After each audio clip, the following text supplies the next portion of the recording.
નમસ્કાર, મારું નામ છે મેહુલ મૌર્ય અને આજના આ વિડીયોની અંદર આપ સર્વેનું હાર્દિક સ્વાગત છે। આજનો વિડીયો છે જ્યોતિબા ફૂલે લિખિત પુસ્તક ગુલામગીરી ઉપર। આ વિડીયો માટેનો આપણે એક પ્રોમો 1.5 મિનિટનો લગભગ સોમવારે કે મંગળવારે અપલોડ કરેલો અને એને ખૂબ સરસ પ્રતિભાવ આપ સર્વે મિત્રોએ આપ્યો છે, તો સર્વેને ખૂબ ખૂબ આભાર અને થેન્ક યુ કહું છું। સાથે સાથે ત્યાં પણ એકાદ બે ગરોળી આવી હતી, અહીં અમારા દુકાનમાં ફરતી હોય છે એવી, અને એ ગરોળીઓ જેણે 50-55 વર્ષે અચાનક બ્રહ્મજ્ઞાન થયું, આત્મજ્ઞાન પ્રાપ્ત થયું અને પછી કમેન્ટ કરી કે વાહ, બસ તમે ભાગલા પાડવાનું કામ કરો, તો એ જરા મહાશયને જવાબ આપી દઉં, પછી વિડીયો આગળ ચાલુ કરું।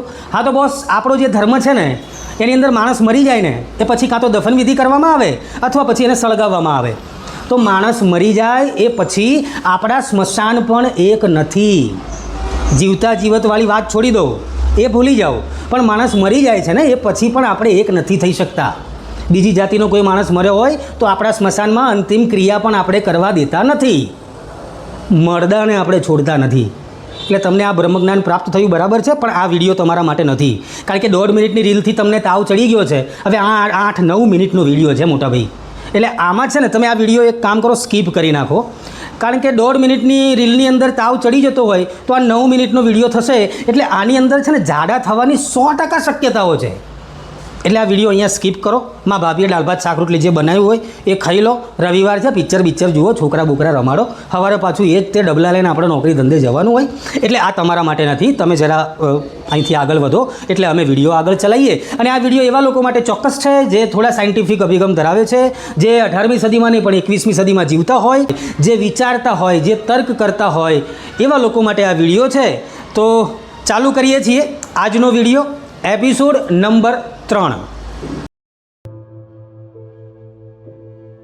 150 વર્ષ પહેલાં એક પુસ્તક છપાયું હતું અને એ પુસ્તક કોઈ રાજકીય સત્તા કે પછી સામ્રાજ્ય ઉથલાવી દેવાની વાત કરવાવાળું નહોતું, પરંતુ એ પુસ્તકે વર્ષોથી માણસના મગજની અંદર વાવેલા એ ગુલામગીરીના મૂળિયા જે વટવૃક્ષ બની ચૂક્યા હતા એને ઉખાડીને ફેંકી દીધા હતા।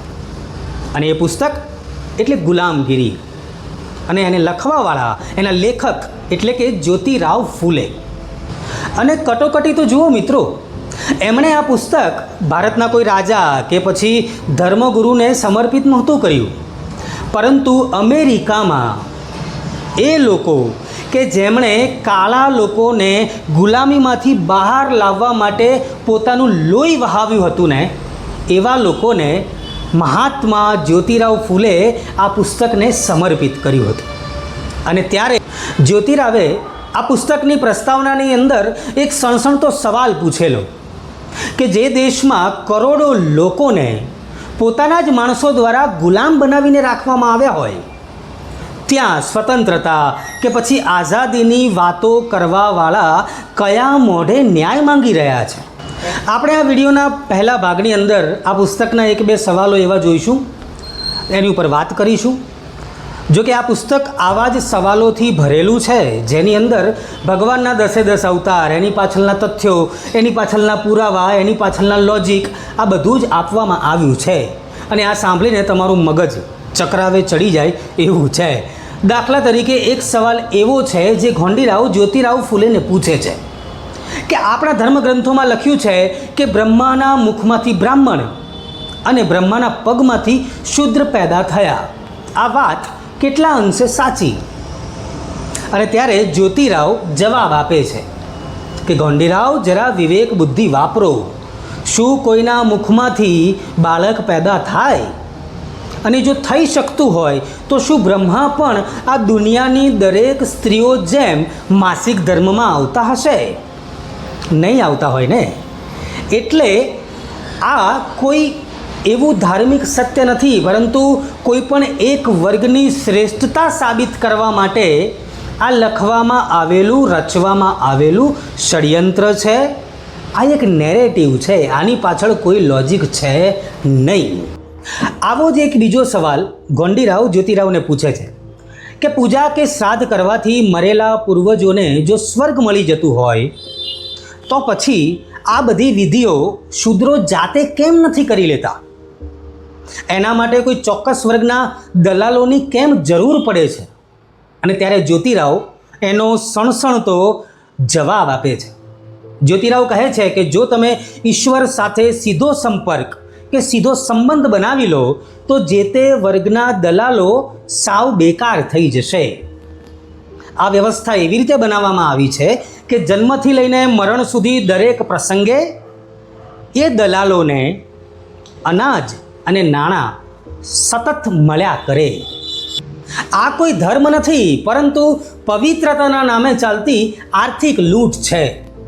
અને જ્યોતિરાવ ફૂલે આ પુસ્તકની અંદર બહુ જ અદ્ભુત એક સૂત્ર આપે છે, જે એ વખતના તત્કાલીન સમયની અંદર પણ વ્યાજબી હતું અને આજના સમયની અંદર પણ એટલું જ વ્યાજબી છે.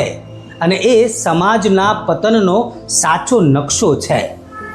જ્યોતિરાવ કહે છે કે વિદ્યા વિના મતિ ગઈ અને મતિ વિના નીતિ ગઈ, નીતિ વિના ગતિ ગઈ અને ગતિ વિના વિત્ત ગયું અને વિત્ત વિના શુદ્ર ખુવાર થયા.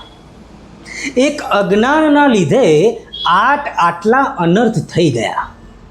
સાથીઓ, ફૂલે આપણને સમજાવે છે કે આ ગુલામી આર્થિક નહોતી, પરંતુ વૈચારિક હતી. જ્યારે માણસ પાસેથી શિક્ષણ છીનવાઈ જાય છે ત્યારે સવાલ પૂછવાની ક્ષમતા મરી જાય છે. અને જ્યોતિબા ફૂલે એ કોઈ માત્ર પુસ્તક લખવાવાળા ક્રાંતિકારી નહોતા, એ વિચારોને જીવવાવાળા ક્રાંતિકારી પણ હતા. આ વિડીયોના બીજા ભાગમાં આપણે વાત કરીશું એ સંઘર્ષની, જે જ્યોતિબા ફૂલે અને એમની સાથે ઊભેલી બે વીરાંગનાઓએ વેઠ્યો. એક હતા સાવિત્રીબાઈ ફૂલે અને બીજા હતા ફાતિમા શેખ, કે આજથી 150 વર્ષ પહેલાં એમણે સમાજના એ રૂઢિવાદી, એ ધાર્મિક અંધ લોકોની સામે સંઘર્ષ કર્યો. સાથીઓ, 1848ની અંદર જ્યોતિબા ફૂલે અને સાવિત્રીબાઈ ફૂલે દ્વારા પૂનાના ભીડેવાડા વિસ્તારની અંદર ભારતની પ્રથમ ગર્લ્સ સ્કૂલ ખોલવામાં આવેલી, ભારતની પ્રથમ મહિલા શાળા, જેમાં નાની નાની બાળકીઓ ભણવા માટે જતી. અને આ સુંદર કામ બદલ આપણા સમાજે જ્યોતિબા અને સાવિત્રીબાઈને માત્ર ઘરમાંથી નહીં, પરંતુ સમાજમાંથી બહિષ્કૃત કરેલા.